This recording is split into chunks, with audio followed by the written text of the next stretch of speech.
At first glance, you'd swear that's a spider crawling on the sand. But look again, it's actually the tail of a snake. Yep, this is the spider-tailed horned viper, and is one of nature's sneakiest predators.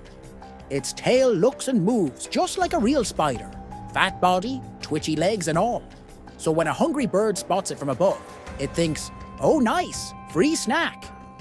But the moment it swoops down to grab the spider, the snake strikes, and suddenly the hunter becomes the hunted. Nature's not just clever, it's cold-blooded. Now tell me, if you saw that tail twitching, would you chase it or trust your gut and back away?